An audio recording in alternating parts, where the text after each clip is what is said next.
Hello student, आज हम बात करने वाले हैं शाला के तंत्र के अंतर्गत सर्वसर रोग के बारे में। सर्वसर रोग को समग्र मुख रोग भी कहते हैं और मुखगत रोग भी बोला जाता है। ठीक है, क्या बोल रहा हूँ मैं? जो सर्वसर रोग है उनको समग्र मुख रोग भी बोलते हैं और मुखगत रोग भी बोलते हैं। चलिए आगे बढ़ते हैं।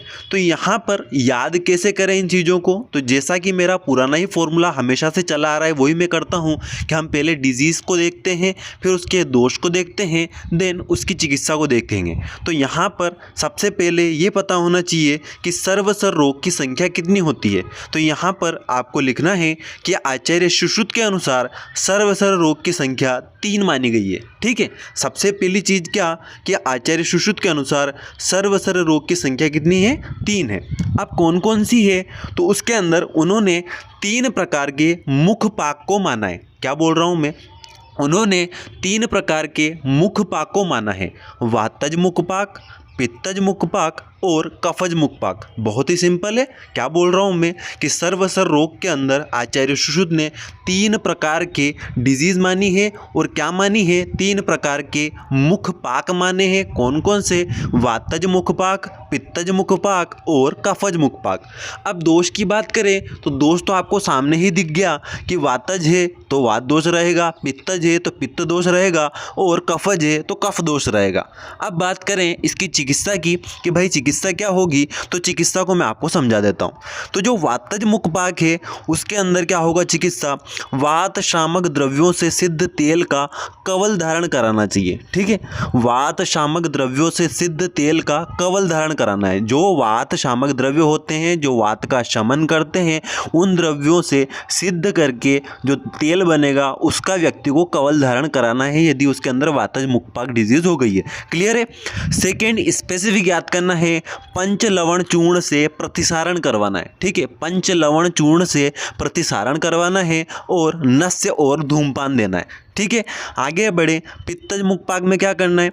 संशोधन पश्चात समस्त पित्त शामक चिकित्सा करनी चाहिए। तो क्या करना चाहिए? यहाँ पर संशोधन करवाना चाहिए, मीन्स वमन विरेचन करवाने के पश्चात क्या करना चाहिए? सभी वे उपाय करना चाहिए जिससे पित्त कम हो जाए। ठीक है, या फिर पित्त का शमन हो जाए। और क्या कर सकते हैं?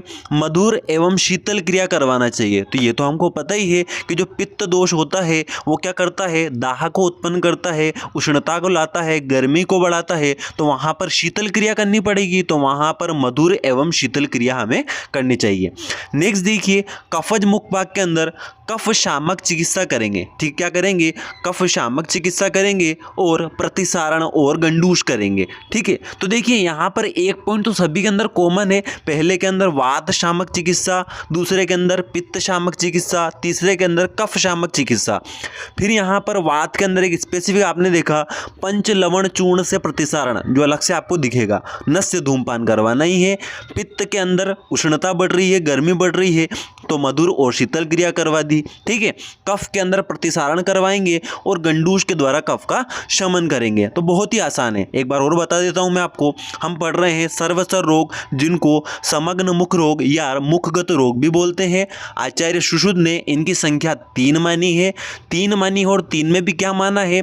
3 प्रकार के मुखपाक माने हैं। 3 प्रकार के मुखपाक कौन कौन से? वातज मुखपाक, पित्तज मुखपाक और कफज मुखपाक। ठीक है, अब इसके अंदर दोष की प्रधानता देखें तो वात, पित्त और कफ हो जाएगा। फिर मैंने बोला आपको चिकित्सा कैसे याद करना है, तो एक एक पॉइंट तो सभी के अंदर कॉमन है। पहले में वात शामक चिकित्सा, दूसरे में पित्त शामक चिकित्सा, तीसरे में कफ शामक चिकित्सा। ठीक है, पहले में वात शामक चिकित्सा कैसे कर रहे हैं कि भाई वात शामक द्रव्यों को लेके उनसे सिद्ध तेल का हमें कवल धारण करवाना है। दूसरे में संशोधन वमन विरेचन करवाने के पश्चात क्या करना है? वहाँ पर पित्त शामक चिकित्सा करवाना है। फिर हम बोल दिया तीसरे में कफ शामक चिकित्सा। फिर वात के अंदर हमने बोला पंच लवण चूर्ण से प्रतिसारण करवाना है और नस्य धूमपान करवाना है। पित्त के अंदर गर्मी बढ़ रही है, उष्णता बढ़ रही है, तो मधुर एवं शीतल क्रिया। और कफ के अंदर कफज मुखपाक के अंदर कफ को शमन करने के लिए हम प्रतिसारण और गंडूश करवाएंगे। अब चलिए इसके लक्षण को देख लेते हैं कि इन जो डिजीज़ हमको मिल रही है, जो रोग मिल रहे हैं, इनके अंदर कौन कौन से लक्षण हमें देखने को मिलते हैं। एक चीज़ और बता देना चाहता हूँ यहाँ पर, जो वातज मुखपाक है, पित्तज मुखपाक है और जो कफज मुखपाक है तीनों को मॉडर्न के अंदर स्टोमेटाइटिस से कोरिलेट किया गया है। ठीक है, किससे कोरिलेट किया गया है? स्टोमेटाइटिस से कोरिलेट किया गया है। अब स्टोमेटाइटिस होता क्या है? तो ये एक तरह की माउथ की डिजीज़ है जिसके अंदर क्या होता है कि जो हमारे माउथ है उसके अंदर जो म्यूकस मेम्ब्रेन है उसके अंदर इन्फ्लामेशन हो जाता है। तो भाई एक सिंपल लाइन में बोलूँ तो स्टोमेटाइटिस क्या है? Inflammation of mucous membrane of mouth. क्या है? Inflammation of mucous membrane of mouth. Clear है? तो मुखपाक को किससे कोरिलेट करते हैं? स्टोमेटाइटिस से कोरिलेट करते हैं। ठीक है, जब मॉडर्न पढ़ेंगे हम तो स्टोमेटाइटिस डिजीज को अलग से पढ़ेंगे। ठीक है, अभी यहाँ पर इतना समझ लीजिए कि मुखपाक को किससे कोरिलेट करते हैं? स्टोमेटाइटिस से, भले वो वातज हो, पित्तज हो या फिर कफज हो। चलिए अब लक्षण देख लेते हैं। लक्षण के अंदर सबसे पहला हमारा कौन सा है? वातज मुखपाक। तो देखिए वातज मुखपाक के अंदर आपको लिखना है लक्षण के अंदर कि संपूर्ण मुख वेदना युक्त स्फोटों से व्याप्त हो जाता है। ठीक है, तो संपूर्ण मुख, क्योंकि हम क्या बोल रहे हैं? सर्वसर रोग जो पूरे मुंह के अंदर हो जाए, तो पूरे मुंह के अंदर क्या हो जाएगा? वेदना युक्त स्फोट बन जाएंगे। ठीक है, ब्लिस्टर बन जाएंगे। ठीक है, छाले बन जाएंगे, अल्सर हो जाएंगे। इस तरह से आप समझ लीजिए। तो क्या हो जाएगा?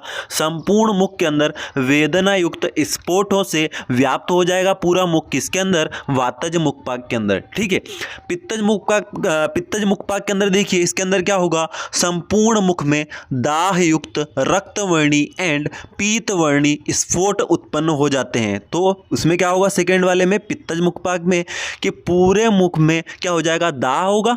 ठीक है, दाह युक्त स्फोट बनेंगे। दाह क्यों होगा? तो वापस पित्त का गुणी क्या होता है? दाह उत्पन्न करना। वात का गुणी क्या होता है? वेदना करना, शूल करना। तो वात वाले में वेदना मिल रही है, पित्त वाले में दाह मिल रहा है, और यहाँ पर क्या हो जाएगा? रक्तवर्णी और पीतवर्णी स्फोट होंगे। ठीक है, यहाँ कलर भी डिफाइन कर दिया। तो पित्त जो रहता है उसका कलर पीला होता है, तो पीतवर्णी है ही है, और पित्त को रक्त के समतुल्य मानते हैं, तो इसलिए यहाँ पर रक्तवर्णी भी उन्होंने बोल दिया। तो क्या बोल दिया भैया? पित्तज मुखपाक के अंदर क्या हो जाएगा कि पूरे मुंह के अंदर दाहयुक्त रक्तवर्णी और पीतवर्णी स्फोट बन जाएंगे। ठीक है, कफज मुखपाक के अंदर देखिए संपूर्ण मुख कंडुयुक्त समान वर्ण वाले स्फोटों से व्याप्त हो जाता है। तो भाई कफज मुखपाक के अंदर क्या होगा? पूरे मुख के अंदर कंडुयुक्त, इचिंग युक्त क्या हो जाएंगे? समान वर्ण वाले, या तो कफ के समान पांडु वर्ण के, या फिर जो मुख की त्वचा है, जो म्यूकस मेम्ब्रेन है, उसी कलर के क्या हो जाएंगे? वहाँ पर स्फोट उत्पन्न हो जाएंगे। तो बड़ा आसान है। देखिए यहाँ पर वातज, पित्तज, कफज तीनों के अंदर एक एक उनका जो स्पेसिफिक लक्षण होता है वो देखने को मिल रहा है। वात के अंदर शूल होता है तो यहाँ पर वेदना देखने को मिल गई। पित्त के अंदर दाह होता है, दाह देखने को मिल गया। कफ के अंदर कंडू होती है तो कंडू देखने को मिल गई। ठीक है, खाली अपनों को कलर देखना है कि पित्त के अंदर रक्त और पीतवर्णी कलर होगा, और कफ के अंदर क्या कैसा होगा? समान वर्णी स्फोट बनेंगे। क्लियर है? चलिए यहाँ पर कुछ डिजीज़ एक्स्ट्रा भी सिलेबस के अंदर दी गई है, उनको भी मैं आपको समझा देता हूँ। ठीक है, यहाँ पर एक डिजीज़ दी गई है ऊर्ध्वगुद रोग। ठीक है, अब ऊर्ध्वगुद रोग का मतलब क्या होता है? इसके अंदर आपको लिखना है कि अर्श रोग, गुल्म रोग और कफ आदि दोषों की विकृति के कारण अपान वायु नीचे की ओर से प्रतिहत होकर ऊपर की ओर प्रवृत्त होकर मुख को दुर्गंधित करती है। इसे ही ऊर्ध्वगुद रोग कहते हैं। तो भाई ऊर्ध्वगुद रोग का मतलब क्या? आप सिंपल सा समझिए कि जो अपान वायु है उसका निकास क्या है? गुद मार्ग से बाहर निकलना, लेकिन वो उसका मार्ग क्या होता है? अर्श रोग की वजह से, गुल्म रोग की वजह से, या फिर कफ की विकृति की वजह से उस अपान वायु का जो रेगुलर रास्ता है या जो प्राकृत मार्ग है वो कैसा हो गया? प्रतिहत हो गया, मीन्स अवरुद्ध हो गया, वहाँ पर ऑब्स्ट्रक्शन हो गया। तो वो उस नॉर्मल मार्ग से या फिर प्राकृत मार्ग से ना निकलकर ऊपर की ओर चढ़ जाती है। ठीक है, ऊपर की ओर चली जाती है, ऊपर की ओर प्रवृत्त हो जाती है, और जो माउथ है उसको दुर्गंधित करती है, ऐसा बोला जाता है। तो उसको कौन सा रोग बोलते हैं?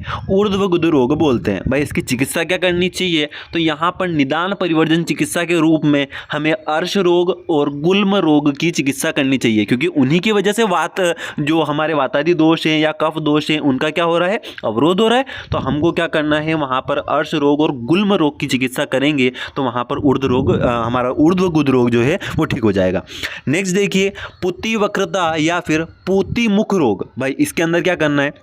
वातादि दोष के कारण दातून, कवल आदि मुख शोधक क्रियाओं से दोष रखने वाले पुरुष के मुख में दुर्गंध आती है, इसे पुति वक्रता कहते हैं। अब इसका मतलब क्या?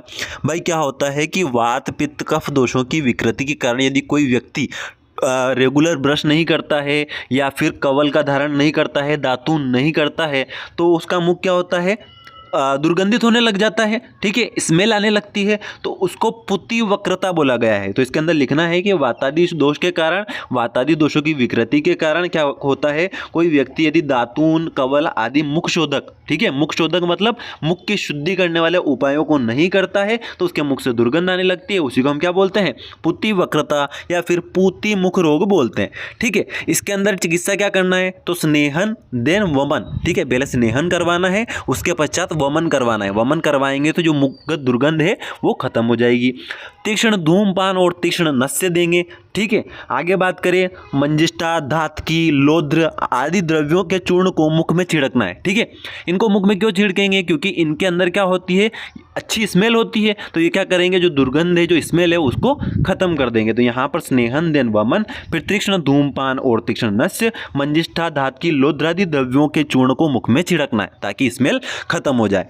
नेक्स्ट यहाँ पर मुखारबुद, ठीक है। मुखारबुद क्या होता है भाई, कफ दोष विकृत होकर कपोल के भीतरी अवयवों का आश्रय लेकर श्याव व पांडु वर्ण वाले जिस अर्बुद को उत्पन्न कर देता है और पाटन, छेदन और मर्दन चिकित्साओं के करने पर भी बढ़ता रहता है, तो उसको मुखारबुद कहते हैं। तो मुखारबुद क्या होता है भाई, कि कफ दोष यदि विकृत हो जाएगा तो वो क्या करता है, कपोल के भीतरी अवयव में, कपोल का मतलब क्या, जो हमारे गाल हैं, जो टीक है, उसकी बात हो रही है कि गालों के अंदर जो कपोल है, उसके अंदर, कपोल मीन्स गाल, उनके अंदर, उसके अंदर के अवयवों में, उसके अंदर के जो कंटेंट है उसके अंदर आश्रय लेकर क्या हो जाता है, कफ दोष क्या करता है, शाव मतलब ब्लैकिश और पांडु वर्ण, ठीक है, पांडु वर्ण का क्या कर देता है, वहां पर एक अर्बुद को, एक ट्यूमर को फॉर्म कर देता है, जिसको हम क्या बोलते हैं, मुखार्बुद बोलते हैं, जिसके अंदर एक स्पेसिफिक लक्षण पाया जाता है कि यदि उसका पाटन करेंगे, छेदन करेंगे, मर्दन करेंगे,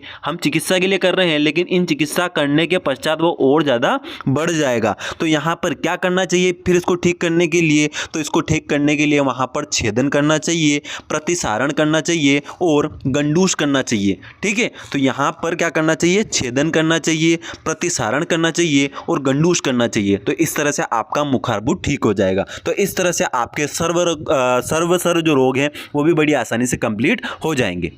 तो दोस्तों वीडियो अच्छा लगा हो तो वीडियो को लाइक कर दीजिए, अपने फ्रेंड्स के साथ शेयर कर दीजिए। यदि आप मास्टरमाइंड चैनल पर नए हैं तो प्लीज चैनल को सब्सक्राइब कर दीजिए, बेल आइकन को प्रेस कर दीजिए ताकि आने वाली वीडियो की अपडेट आपको मिलती रहे। Thank you.